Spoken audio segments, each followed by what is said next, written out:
and welcome back to SEO Talk Women's in SEO. I am Isha Arora, your moderator, and I'm so glad you are here for season 2. If you are joining us for the first time, drop a hello in the chat and tell us where you are watching from. And if you were with us last week in the season 1 on AI and future of SEO, welcome back. So good to see you all again. A quick bit of context for anyone new to SEO Talk. This is a volunteer community that has been bringing the SEO's world together since 2012. Every March, we hand over the mic entirely to the women in SEO. 5 sessions, 15 brilliant voices, real conversation, no slides, no sponsor pitches, just honest practitioner level discussion. And I am really proud to be part of it. Today, we are going into something I personally care a lot about, which is leadership and building influence in SEO. And I say that as someone who has been into this industry for past 2 decades, building a company, working with agencies, I still ask myself regularly, what does leadership really look like in a field which is constantly changing? Every day it seems like we are seeing new challenges. Every day we are hearing SEO is dead. In the world where the constant change is happening, I always question that how leadership look like. We have 3 brilliant panelists with us today, and I think this conversation is going to be honest, practical, and genuinely useful to wherever you are in your career right now. Drop your questions in any point of time in the chat. There are moderator. We will surface it out and we will take the question and answers during the conversation. So let me first start with a quick introduction.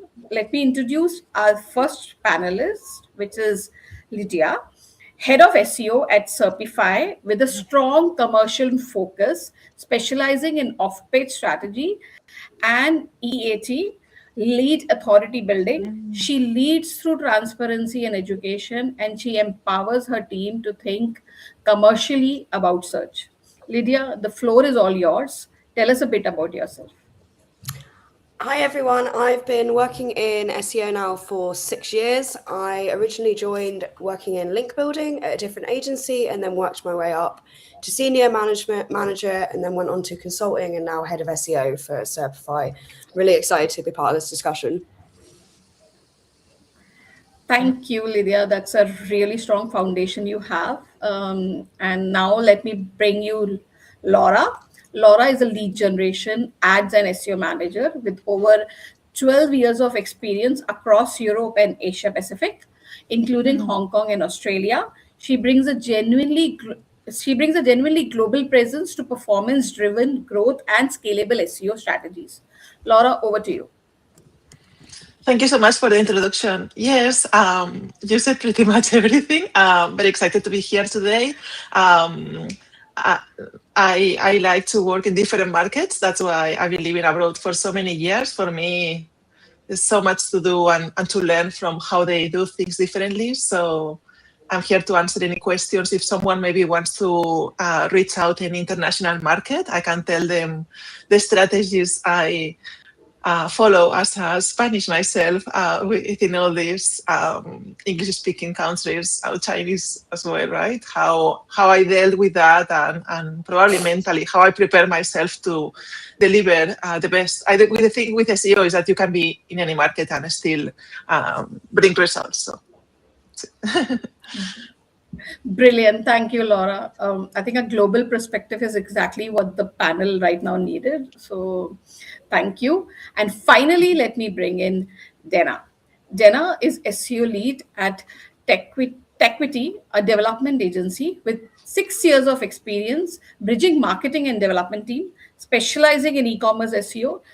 Dena, please introduce yourself. Thank you. Yeah, like she said, I'm an e-commerce SEO specialist. So I started out in digital PR, then moved into like more of a strategist role. Now I lead the team. So I've worked within both marketing and development teams just to deliver SEO strategies that actually get implemented.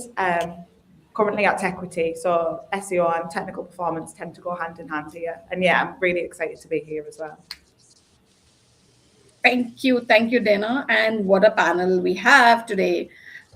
Lydia, Laura, and Dena, three different paths, three different perspectives, and what leadership actually looks like in this industry. We are going to go for an hour. Now we're going to questions in the chat anytime. We will get in there and the final stretch or whenever there is a time. Let's just get into it. Let me start with a question I think each of you will answer differently, and I'm genuinely curious to find out, what does leadership in SEO actually looks like today in an industry that evolves as fast as R does? So, Lydia, let's start with you. So for me, I think it looks like being able to actually listen to your team and realize that you won't know everything, because everything is changing so quickly. One of your team members, they could be new, but they could have seen something that you haven't, whether it's online, in news, and it's being able to then appreciate and listen to the voices around you. Laura? Yeah, I love her answer. I would say also to see the bigger picture, not just focus on search, but on how you can include paid and digital PR and the whole ecosystem, right? I think leadership, I wouldn't say it's about technical SEO. You need to have an understanding, but also, as Lydia said, have the humility to delegate those parts to the specialist and just see the bigger picture, I would say.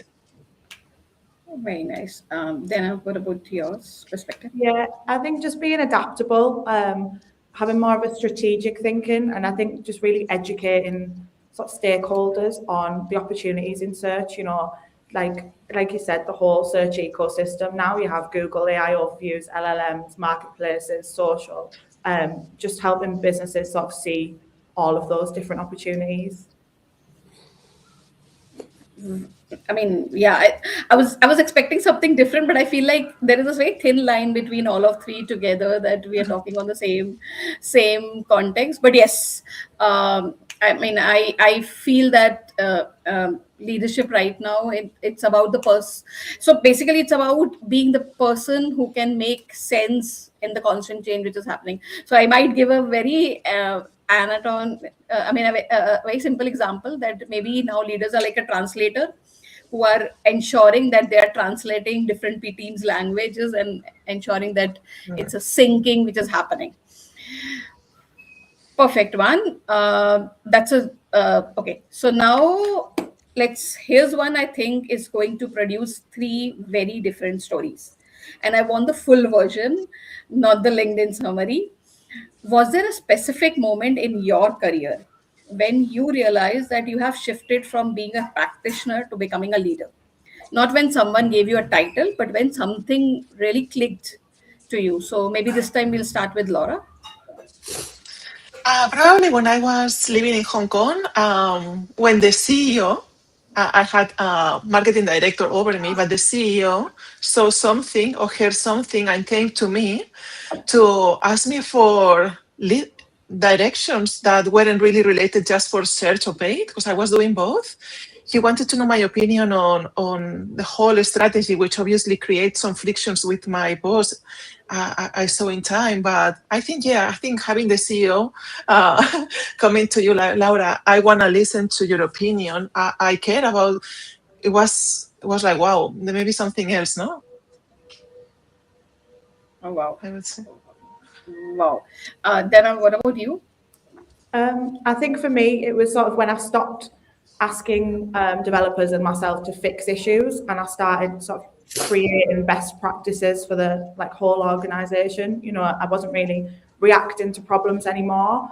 I was more helping shape how the websites were built from the start, you know, creating things like PDP guidelines, SEO requirements as a baseline, sort of just preventing issues.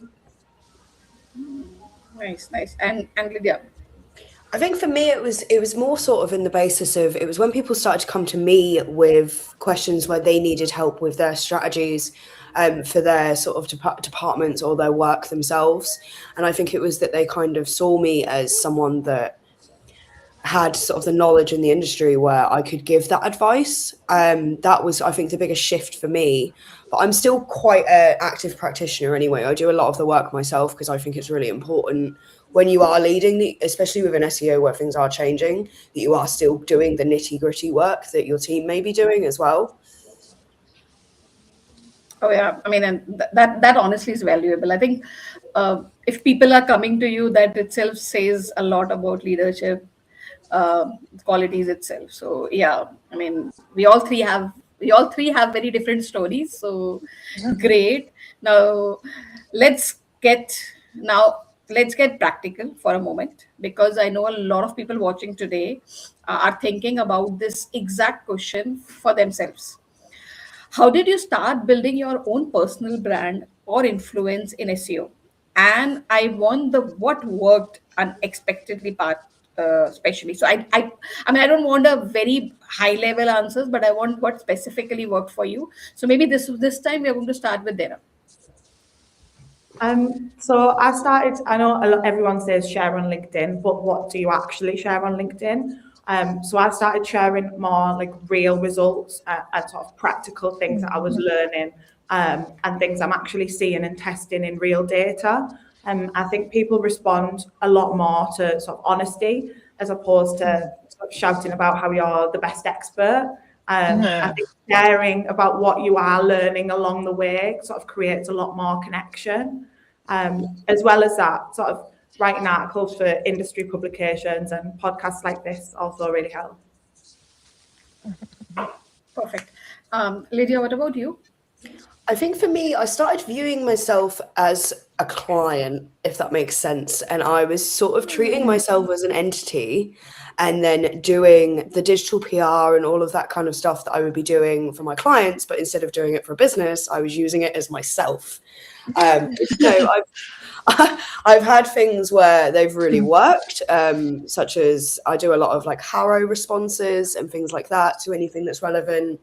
And just keeping an eye out for opportunities in general.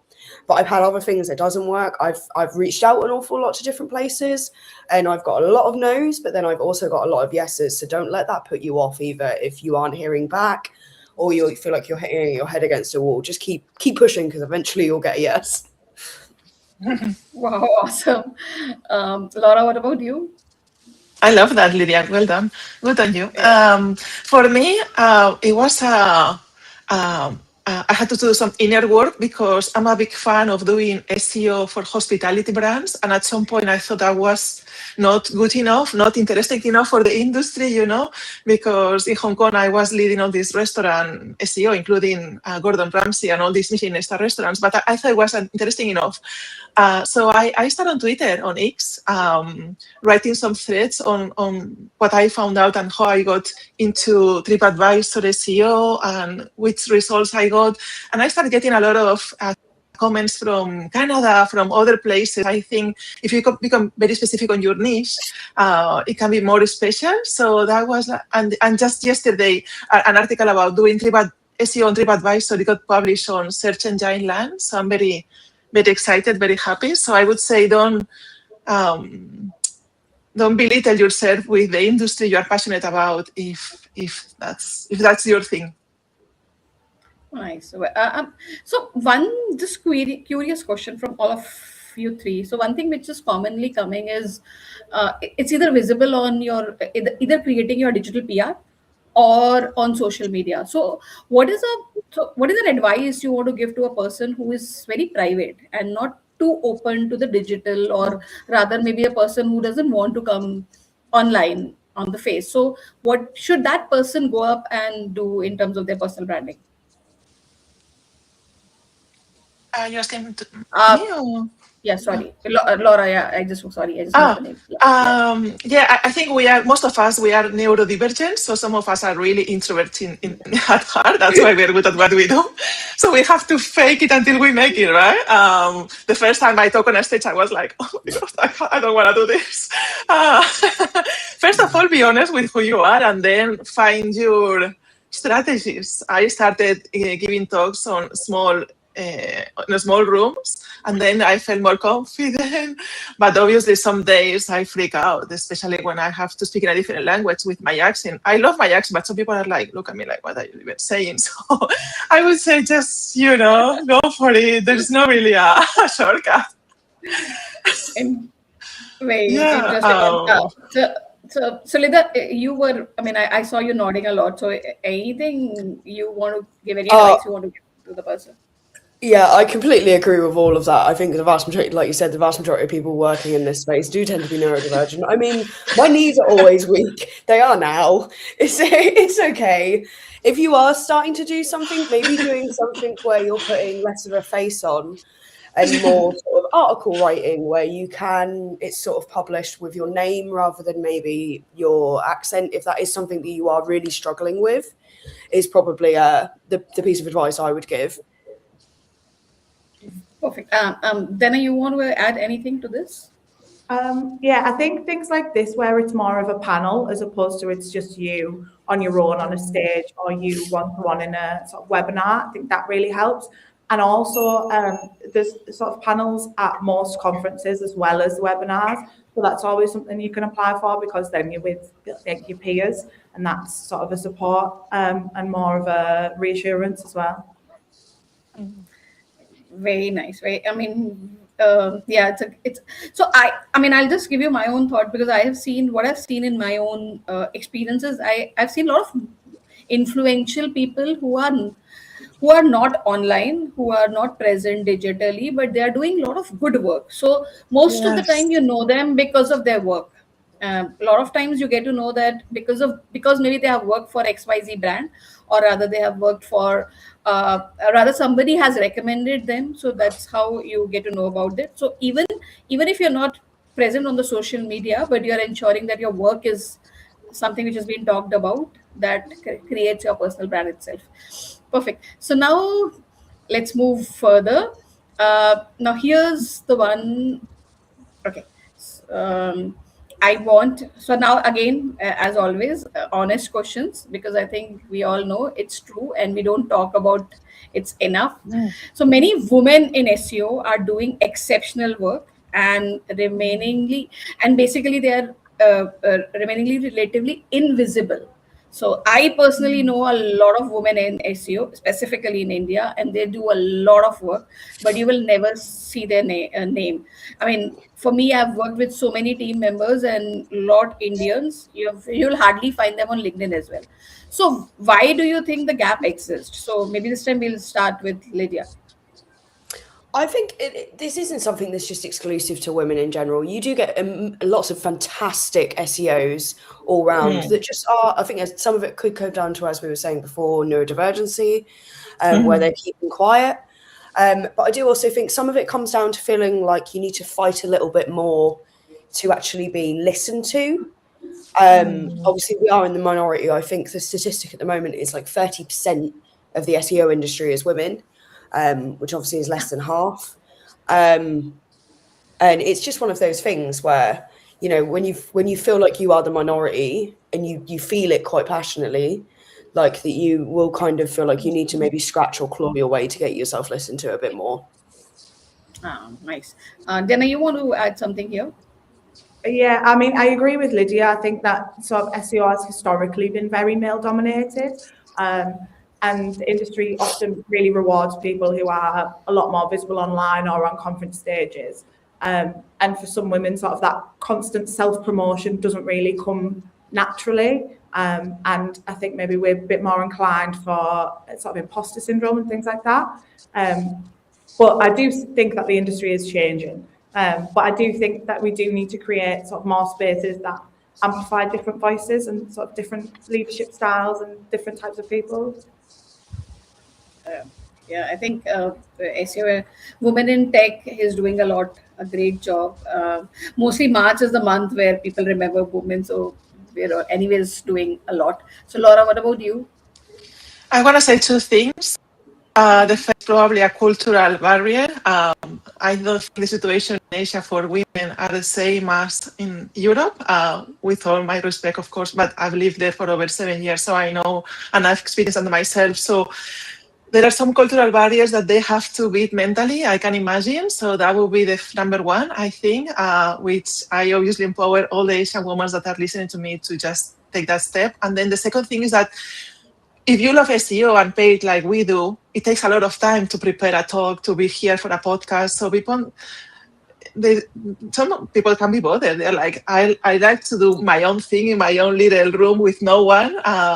Why do I have to expose myself? So yeah, I would say these two things.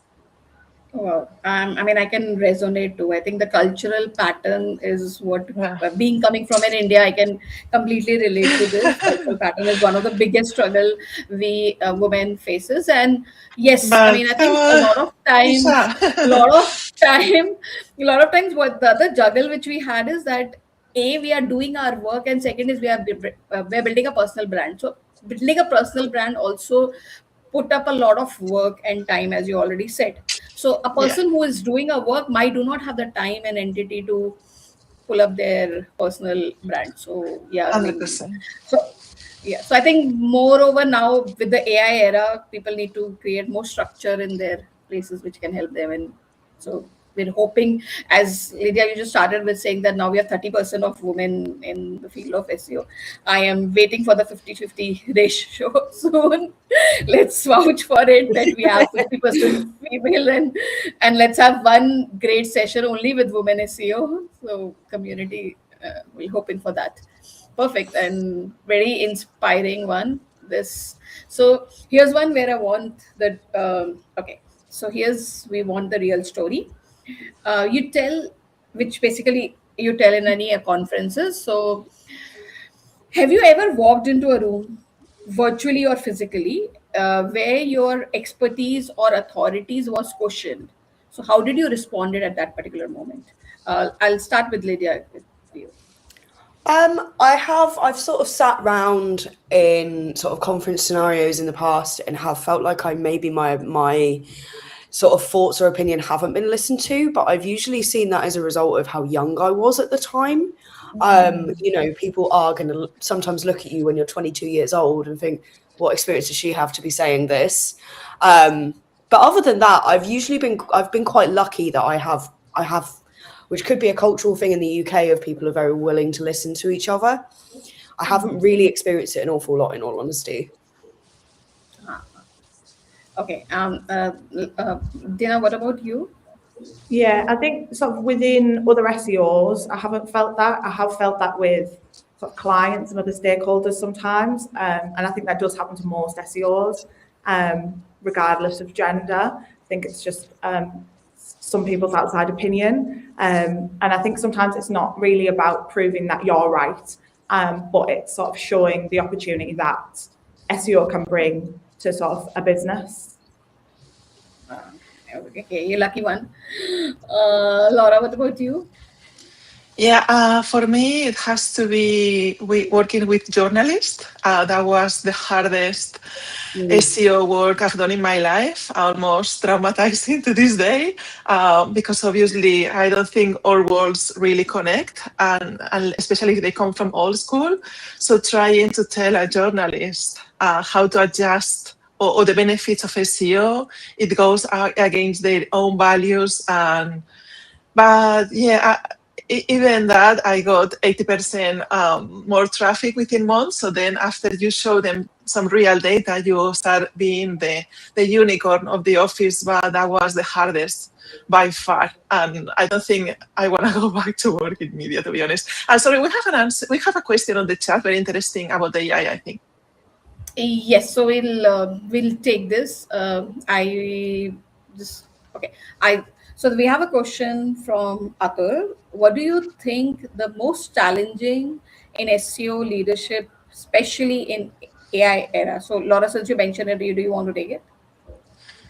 Yeah, I thought that was a really good question. And also because some clients may ask you to use AI, I would say the first thing is to stop the AI hype, because it may not be beneficial for your client at this stage. So I think as a leader is, we may use AI, but controlling for not for a keyword research. I think some parts still needs to be manual, that from my point of view, but then how we use AI in a smart way, and don't be too drunk, no? As we say in Spanish, too drunk with this AI hype and willing to use all the tools. Lydia, what about you? I think AI, anyways, is a very controversial. I'm very pro AI, but I'm pro AI in when it's within the context where it's safe and where it's sort of being able to automate and make things simpler. I do advocate for usage in AI, but I think it's one of those things where, from a leadership perspective, you need to educate on how to use it effectively rather than letting it take away your thinking of, okay, this is a manual task that is just administration. So instead, I'm going to use AI to do this. And it's being able to educate and lead your team in how they can do that safely and without risk of performance. I mean, I just want to add to what you just said. So, I mean, you just said about automation. So, I have a counter question to that. So now, as a leader, I think one of the most important role for us being leader is to save the time, to have better productivity within the same resources. So, do you think that in the AI era, that is something which is going to help? And how do, as a leader, you ensure that you are using the right strategies and right platform, you're picking up the right platform for your team? Because a lot of times right now we are getting overwhelmed with a lot of tools which are available on AI. So which, as a leader, which one do you think, or how do you help your team to pick up the right one which helps in their activities? I think it's one of those things where you have to look at where the pain points are. What is taking a lot of time that necessarily doesn't need to take that much time. So, for example, if it's just sorting through data to find something like a bit like a small nugget, like a low-hanging fruit in SEO, those kinds of things are things that I would automate with AI, because that's not taking away the thinking. It's one of those things where let people experiment, come to you with their ideas, because none of us are experts in AI yet. Anyone that says they are, none of us are experts. Yeah. Let everyone try it, as long as they're not putting in hundreds of lines of corporate confidential data. Then let people try and see what happens. Yeah, that's a one. Anyone else, Dena or Laura, you want to add to the point? The question which we are discussing, maybe leadership and specific AI. Yeah, I think just balancing. I think balancing sort of using AI efficiently with sort of the quality of the outputs. You always need a human interaction at some point. You always need to check what the outputs are. And I think, just like Lydia said, ensuring that people are educated on ethical use of that. And you're not sort of bypassing. I think, when we all started in SEO, a lot of the sort of data that we were looking at and rooting through and weeding through, we were doing a lot of that interpretation ourselves. And I think sort of not losing that expertise in understanding data and crawling through things by just automating everything. I think still having that practical hand in is really helpful to people, especially sort of starting out or moving into leadership roles. So, I mean, since we're already on the AI topic, we have another question also chime in on same lines. As SEO leaders, how do you see impact of AI in SEO? The bigger controversial topic. Then maybe we'll start with you, Oli. What do you think the impact of AI will be in the SEO industry as a leader? I think it's one of those things where AI as the impact in SEO, you see a lot of people that seem to be using it, and they're taking their ability to strategize and use their own sort of thoughts and feelings and all of that kind of out of the workflow, which I think is where that is negative. But I also think that it's one of those things that people are putting too much weight that it can do all of their job for them. And that's sort of what I was saying before. If you need to make sure that things are being done safely and where it's not risking performance, because if every single person is prompting the exact same thing about SEO, they're all going to get the same result, and it's not going to actually do anything. So it's sort of being able to educate how to use AI. Obviously, you are seeing it anyway with a lot of clients. I think we've probably all experienced this, where they've said, no, we want all AI content now, or we're going to cut costs this way, or we're going to get rid of a lot of their team. I mean, I've seen loads of companies that have got rid of a lot of their team in favor of AI, and then a lot of the time it's not gone very well for them. Not saying all of the time, but it's just one of those things where we'll never kind of be able to really fully see the impact that it's having, because obviously there are a lot of other things always going on, external influences within SEO, but you can tell when something is working and not working as a result of AI for the vast majority of the time. That's so true. But just to adding to what the question is, but if you don't talk about the ethical side, but if you talk about the result side, because the whole conversation again, the SEO is dead, was started because now people see that there's less clicks which is happening. There is more AI overview which is coming. There are people who are moving from search to AI search altogether. So as a leader, because we are the one who are in the team, we are all the one who are serving the client also and giving the strategy to the client as well. In that scenario where we know that the results are shifting, how do you feel the impact of AI will be in SEO? Maybe Laura or Dena, any one of you want to take it? I want to say Yeah, something Laura. very quickly. I'm very passionate about digital PR because, as you know, LLMs are taking information from every single source. So even from 10, 12 years ago. So I think we're going to be doing more digital PR to make sure that we all share the same message. And then there are different strategies with SEO within your website, such as the frequent asked questions, making them more conversational. I saw some really interesting talks about this. So being SEO, but adjusting also the audits. We have to be auditing on AI, even that now we don't really have the tools, as Lydia was saying. We are all exploring, but there are ways to include 2 or 3 slides on, I don't really like the word GEO, but we really have to embrace that. I don't like taking sides because I think it's all ego and I don't get into that. I don't go into that part of.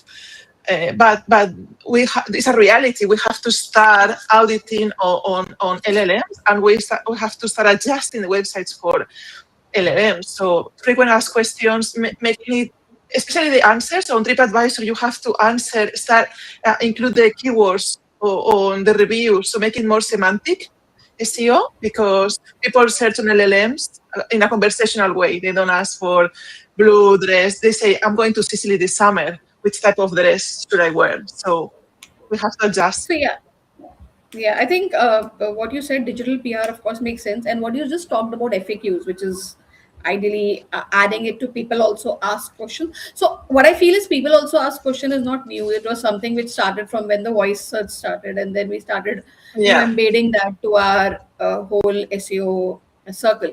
And now it's just that AI is becoming an additional version of it, and we are ensuring that the structure and the schemas are rightly in place. Anyone? Schemas, Okay. yes. So before, yes, schema and this, yeah, the you already just talked about the structure as well. Anyone else wants to take any additional takes on the AI SEO world? I know there are very few tools, although Ahrefs, SEMrush are giving some stats, Yes, but we are sure. But we still are not very sure whether there's a lot of controversy, which is we're here also in Indian community as well. We constantly discuss whether the results are right or wrong. There are people who are creating their own citation tools as well. But yeah, Yes.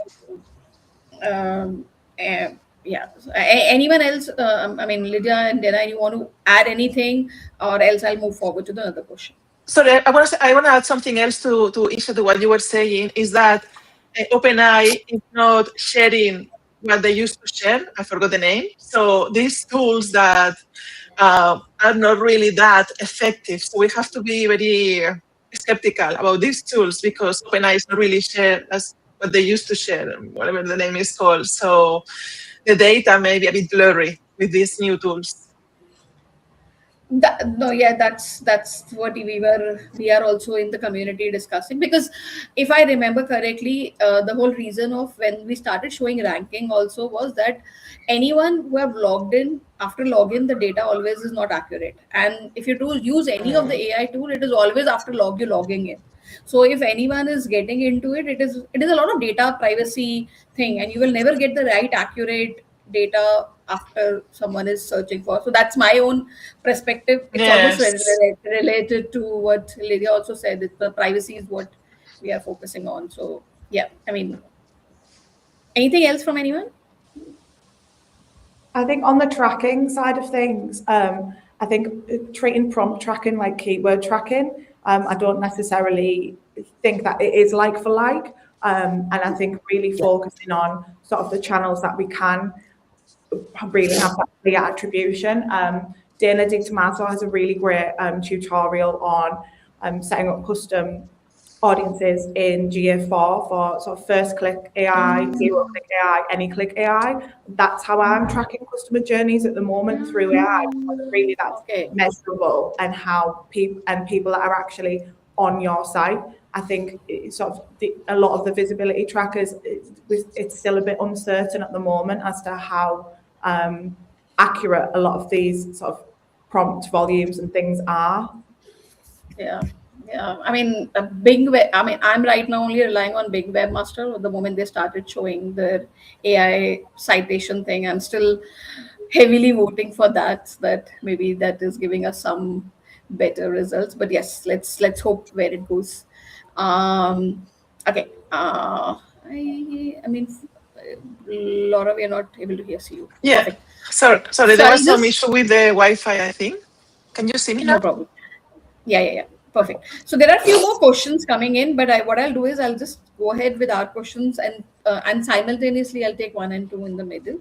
So let's first move to the list of questions which I already have, and right now there's one question which is I mean, which I really wanted to ask because we're discussing on.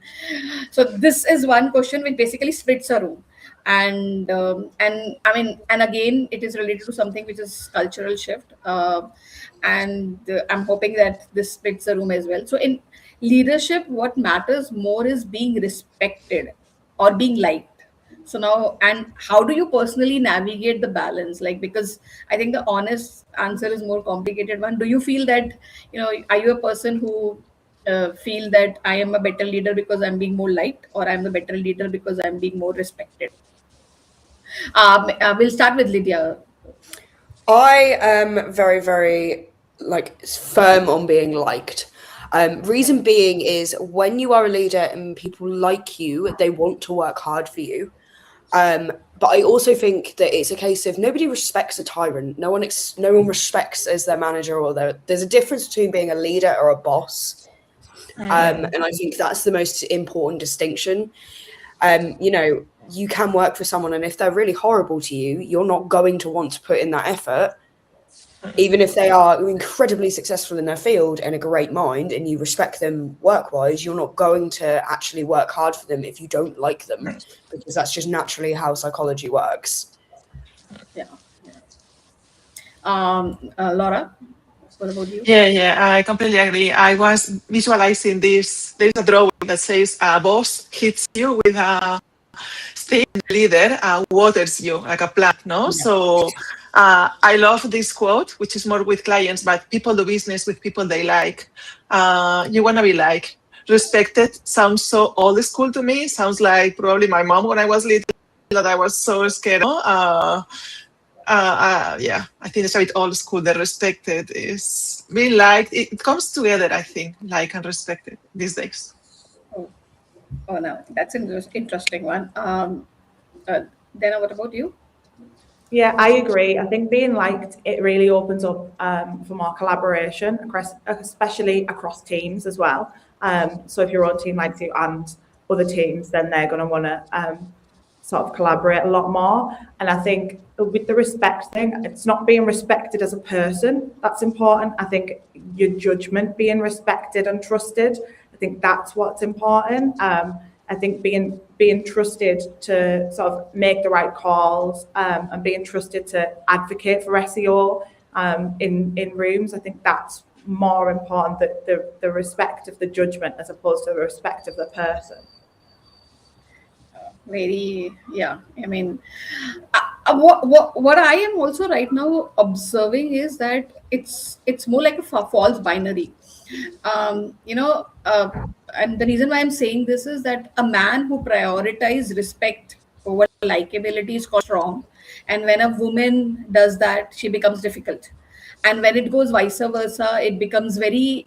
I mean, like people start naming you, or people start saying that okay, as a woman she is more dictator, or as a woman she's. So I understand the likability is coming up, but I feel like as a leader there are a lot of times where you have to take difficult decisions as well, where there are places where we need to take difficult decisions as well. So it's always a balance and applied to it, which I think we all are right now into.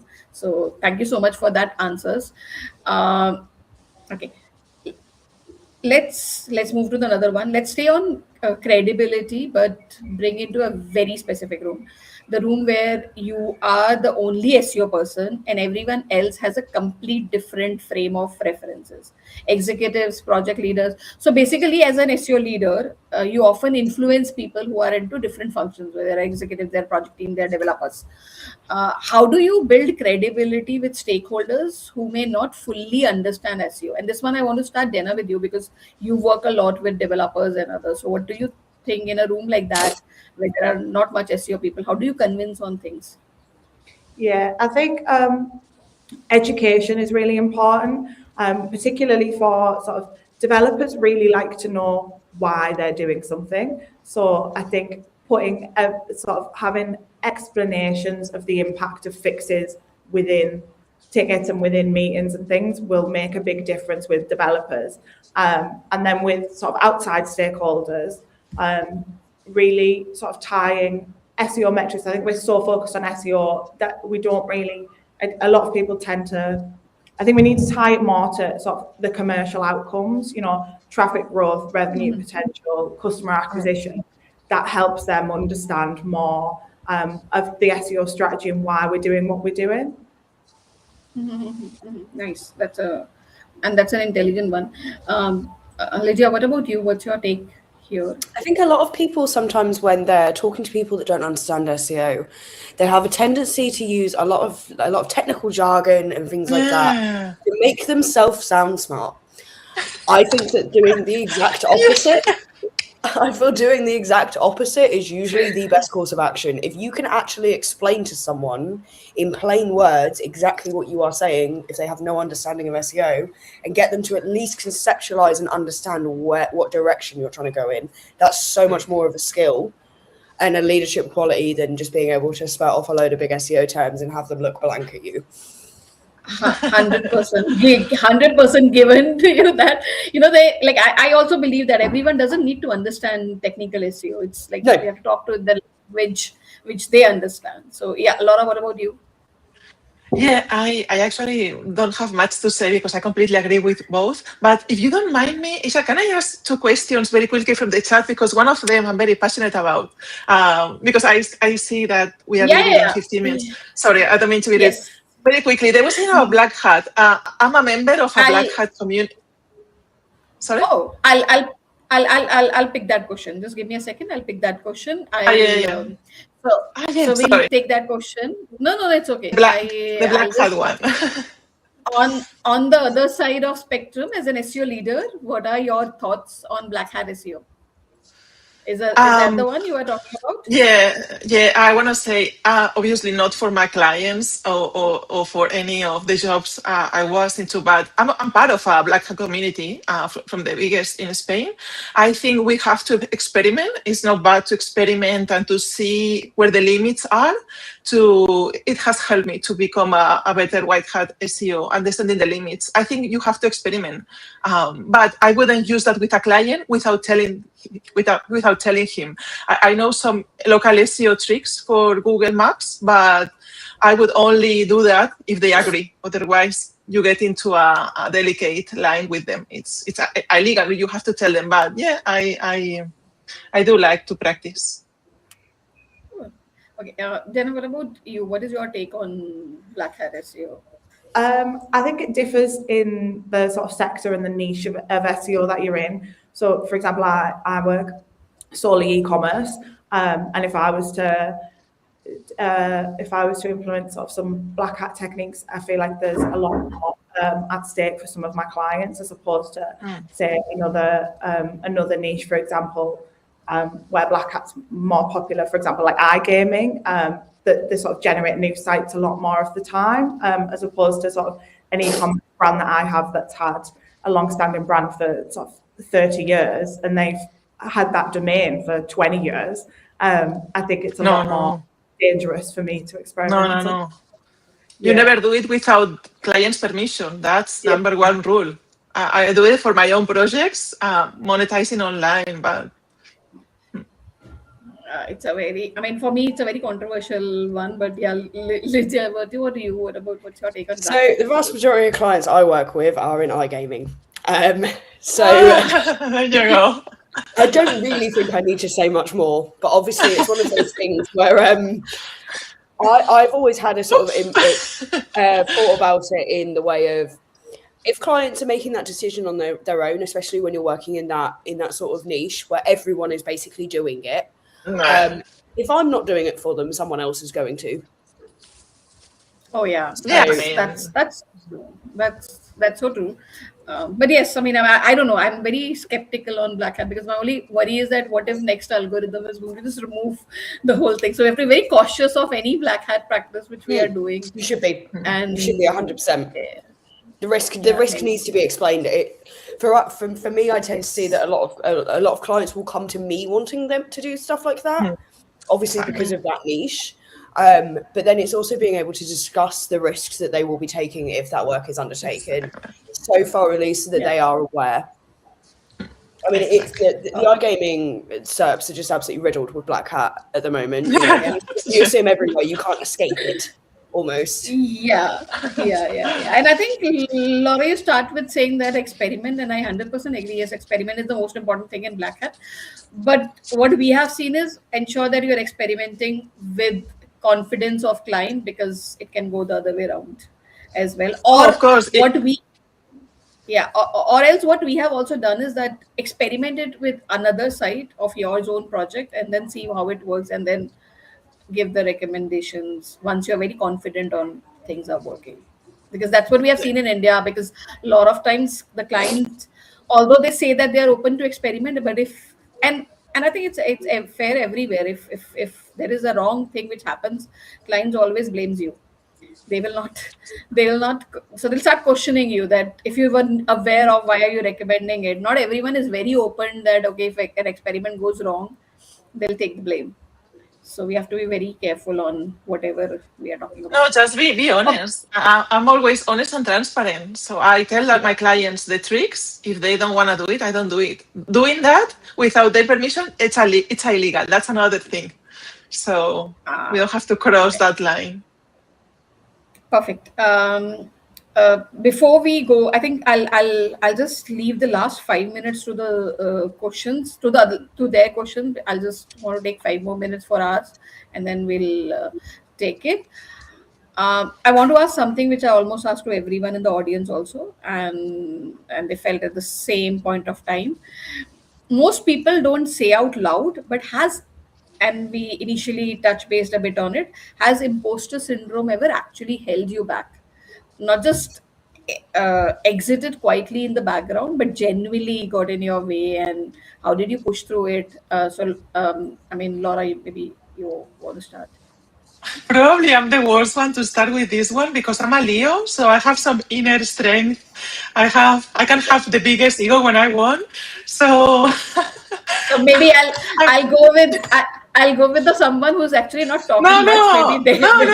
No, because I have things to say. Please. Because obviously when I went to Hong Kong, the recruiters didn't want me. They were like, you are not a native Chinese speaker, you are not a native English speaker, and you want a job in marketing. Like, we have hundreds of people coming in from all around the world. I'm like,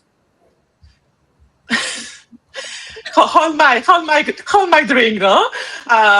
So yeah, I then stopped listening to them. I guess it's about listening to the right people. And then I got the job in 3 weeks, like what I wanted, doing what I wanted with the salary I wanted. So it's about knowing who to pay attention to develop this inner strength, I would say.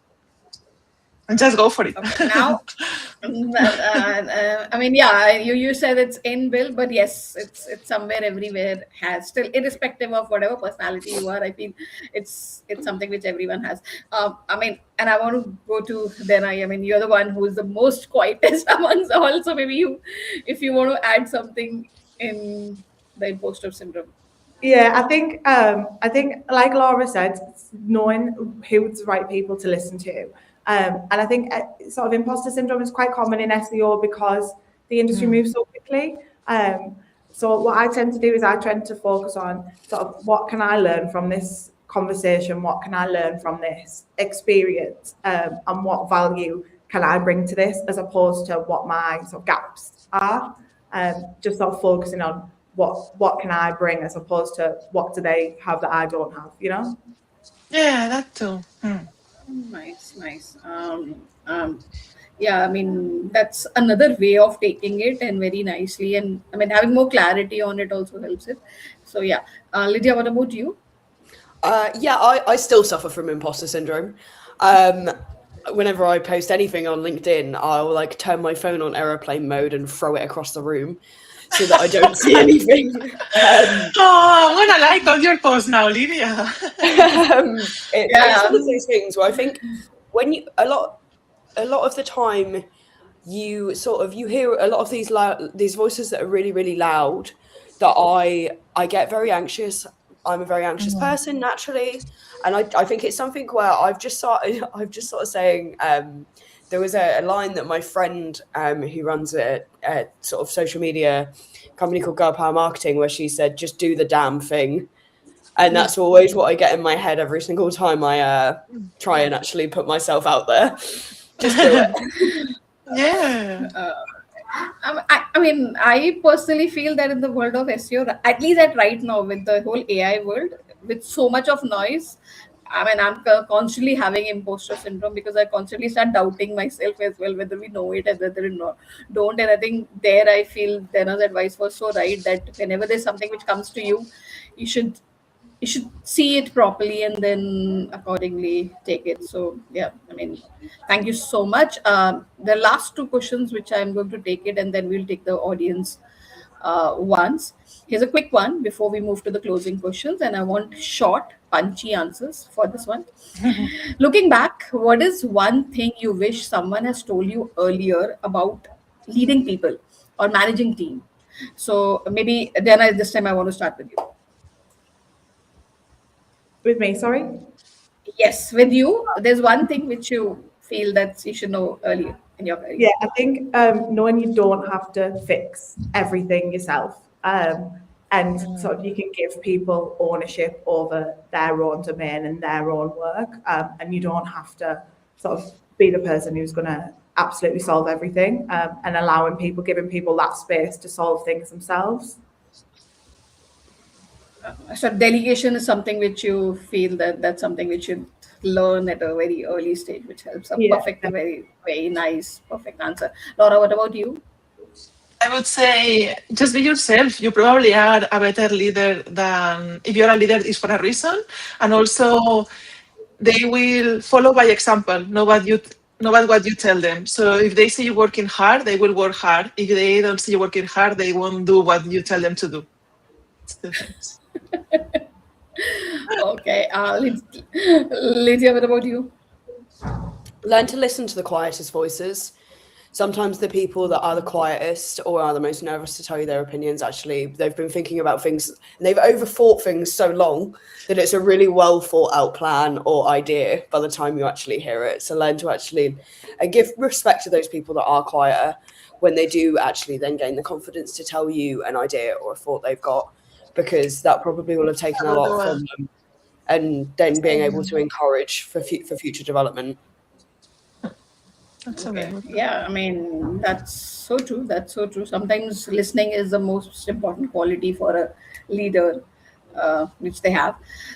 Okay. And now, we're coming for our closing questions.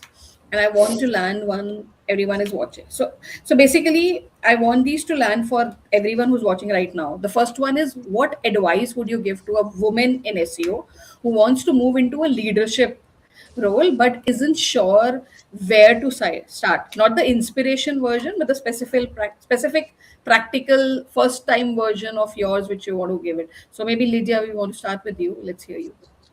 I think the advice that I would give is just to do it. Start taking that ownership of tasks that you're being given, deliver solutions rather than problems, and sort of make something your own, to the point where you're sort of being noticed as having that leadership quality. Give advice, discuss with other people. If you learn something, train someone else.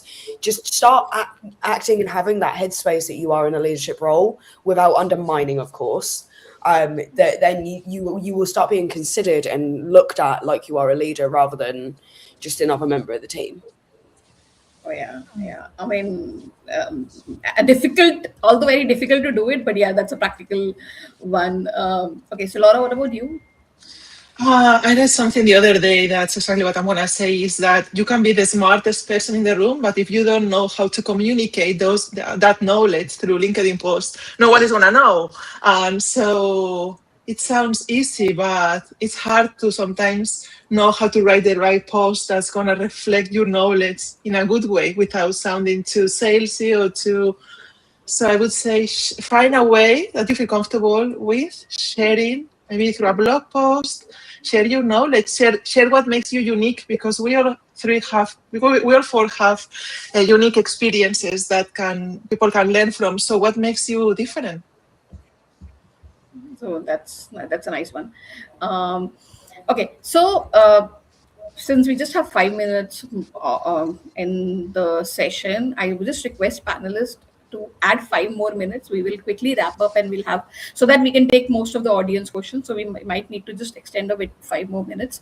And so one last question before we now go to the questions from the chat, and I want a genuine answer, not a diplomatic one. If you could redesign how the SEO industry recognize and promotes leaders, and what would you change? And what is that broken? What is missing? What needs to exit that doesn't yet? So maybe Lydia, let's close the session with you first, and then we'll go to Laura, and then Dena.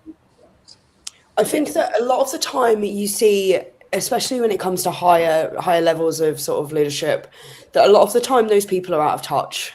It's been a long time since they've actually done anything like practitionally.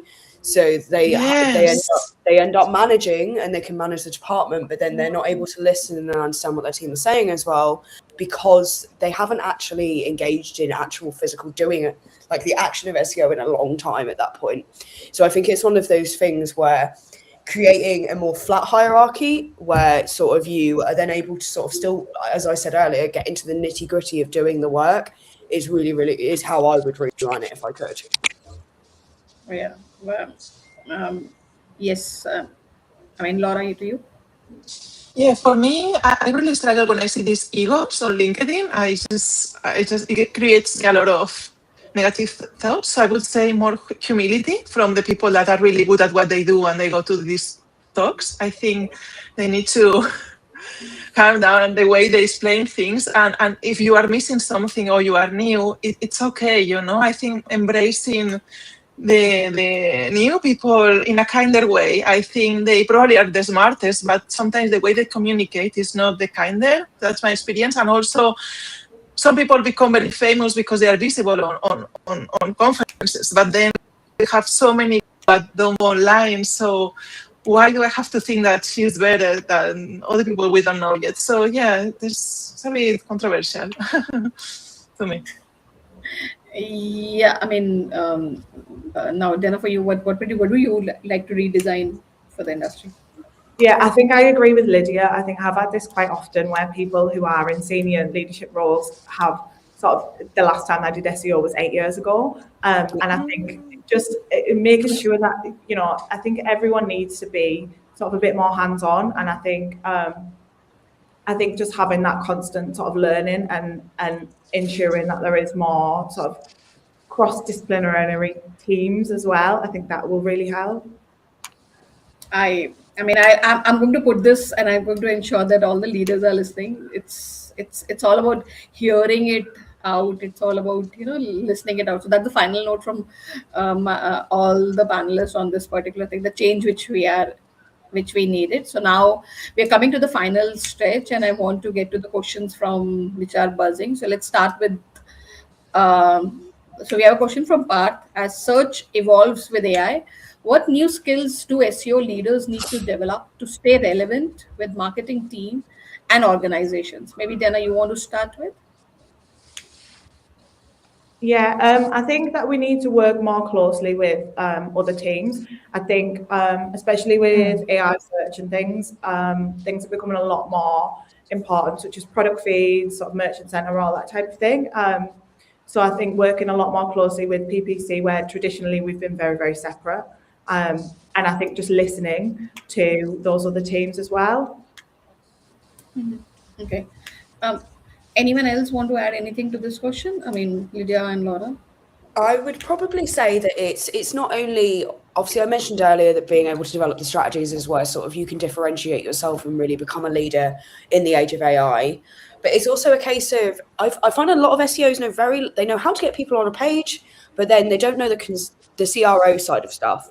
They don't know how to actually get those users from place A to place B and actually get them through the funnel, which I think that's one of the biggest skills that as SEOs we need to do going forward is, okay, we have got zero click.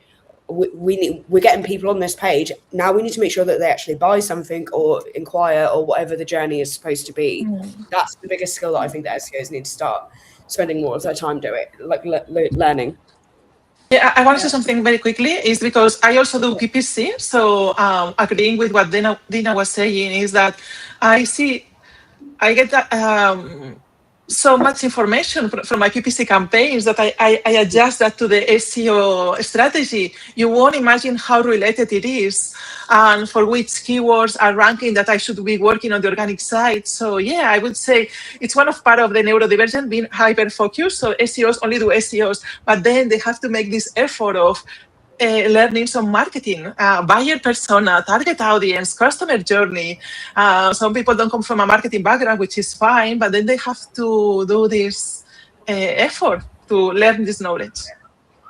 Yeah, that's a wonderful suggestion from all three of you. I think what one common thing which is coming from all of three of us is that SEOs need to start thinking beyond SEO as well. So they have to think as a marketer more and not just an SEO, because a lot of time we just stuck to the website side and we forget that what our customer wants. So it's more of what the customer wants and not just so as a skill. Apart from SEO, you should start thinking, I mean, as a marketer, what is the need of the market and how your users are behaving. So, and CRO 100%. I mean, if you work, whether it is B2B, whether it is B2C, anything, CRO has to be. I feel as a marketer, you need to understand, irrespective which channel you are working on, whether it is PPC, whether it is SEO, it has to go hand in hand. So a good one. So now let's move to another one. It's from Dinesh. I think Dinesh has a couple of questions, so we'll take all three one by one. How do you see AI generated content affecting SEO ranking and content quality in the future? So I'll start, Laura, with you. Content. Yeah, that's a good one.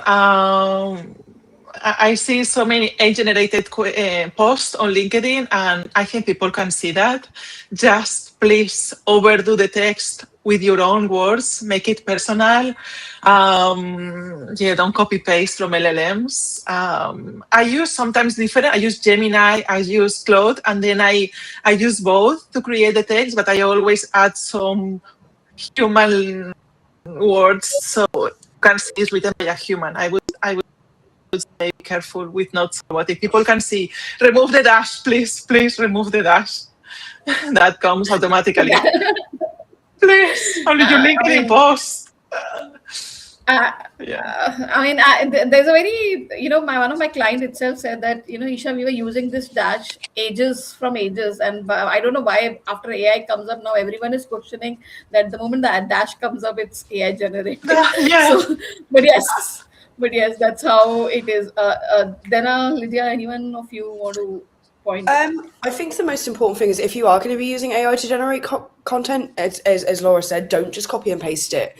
The amount of times I've read articles and I've seen hallucinated data or no fact checking happening whatsoever, and I think that's actually something that we have a responsibility sort of within society is to not be pushing out this misinformation. That I have seen sites tank as a result of having very, very bad and low quality AI content. I've seen sites that have done really well for a month and then again dropped off. It's one of those things where it depends on the level of effort you're putting in. I'm all for using AI for ideation, grammar checking, is this Brainstorming. what you want it to say, like analyzing content you've written, but actually just putting a prompt in, copying and pasting and hitting publish, don't do it. Yeah, I mean, last March, from Feb onwards, we are seeing a lot of websites who have actually generated a lot of AI generated content are seeing a drop. There's a trend across the industry which is being talked about. A lot of reports which has came up as well, and I 100% agree with you. Just adding to his question, maybe Dena or anyone of you can add to it that.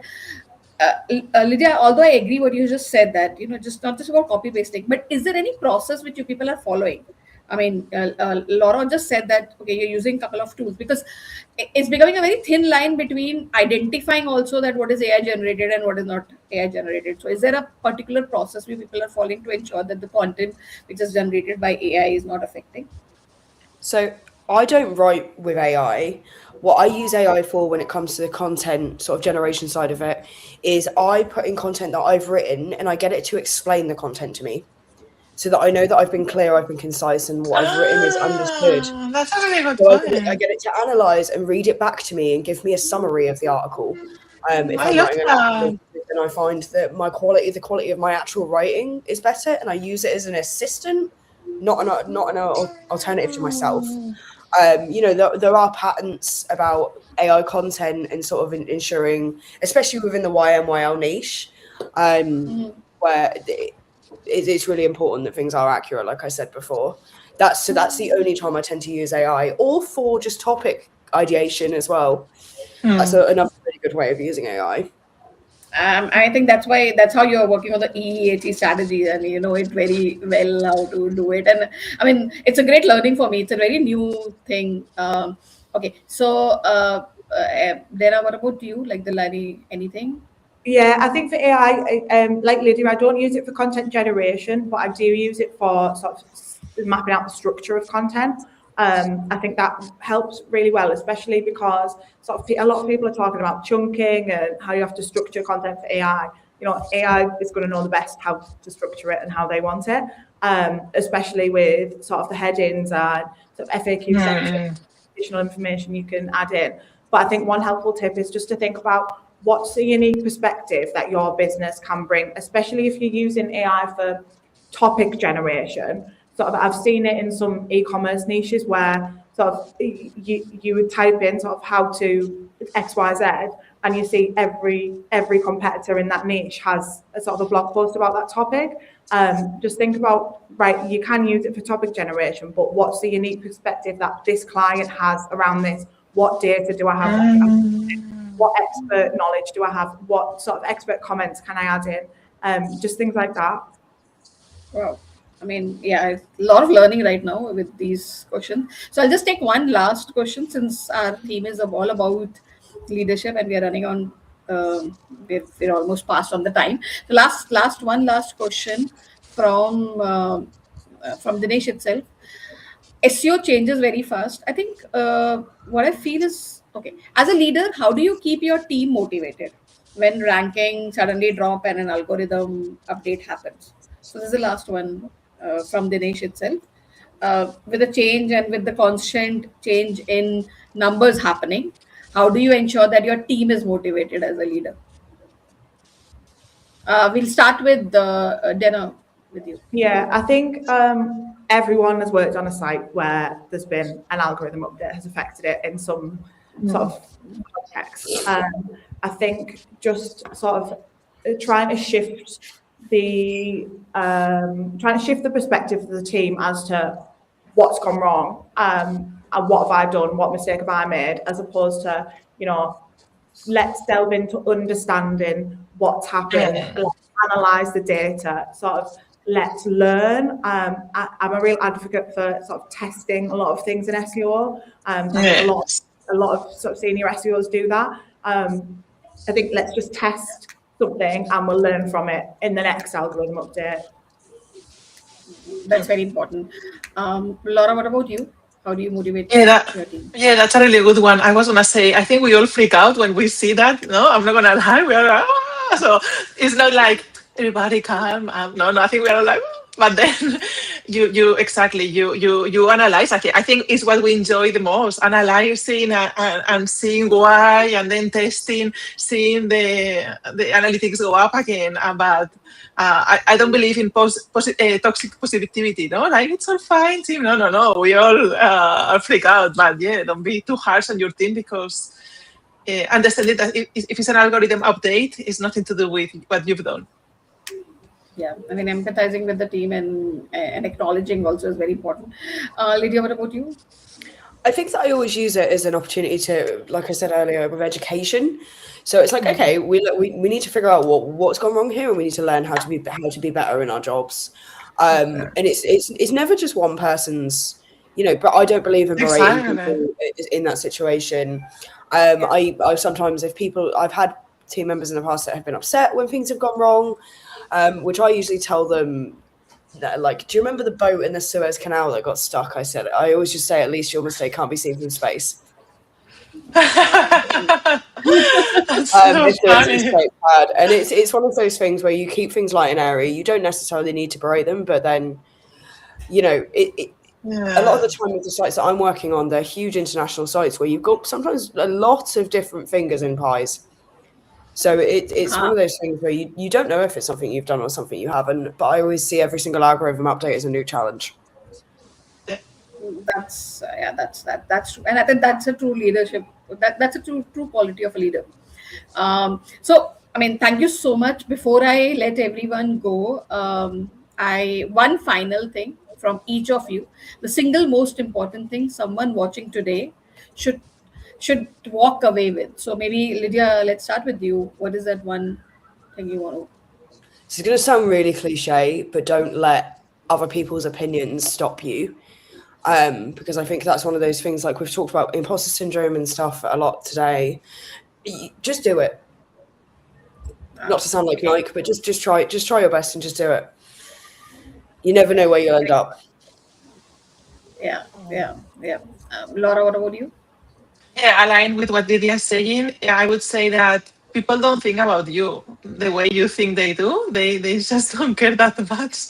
It's very sad, but it's your life. Do what you want to do. Always transparent, honest, and legal, no? With black hat and everything. So don't cross any line, but just do you. And people don't care that much about you anyway. So they won't be thinking about your post more than just those 3 minutes they read that. Don't worry. Yeah, so be you and ensure that you are doing is what we are taking from here. And then what the last take from you? Yeah, I think don't wait until you feel like you're ready. I think no one ever feels like they're ready, especially for like steps up in roles and things. I think you're always going to grow in the role. So just do it, because you're not ever going to feel like it's the right time or like you're ready for that step. That's a really good one, yeah. Wow, that's like 3 things. We are never ready, but just go ahead. So in the end, it's just all about going ahead. So yeah, I mean, thank you so much. Now, if anyone wants to continue these conversations and connect with today's panelists or work with them, here's where you can find them. Lydia is a head of SEO at Certify.com. And what I feel is that, what I believe that all of our 3 panelists are available on LinkedIn. LinkedIn is the best platform where you guys can come and outreach and connect with them. Thank you so much, Lydia, Laura, and Dena. This was Thank you. honestly practical and very engaging conversation which we had, and I'm sure that a lot of women's in SEO, especially in India, they will be taking a lot of notes from it. I have personally taken a lot of new learnings from it. This kind of conversation that actually moves things forward. I've taken things, and thank you everyone who's watching live, and they will be watching replay. All of our panelists associated link will be added in the description. This is season 2 of 5. Season 3 is coming on next Friday. Please subscribe to SEO Talk YouTube channel so you don't miss it. Thank you so much, all the panelists, and take care, everyone. See you next week. Bye bye. Thank you so much. Thank you.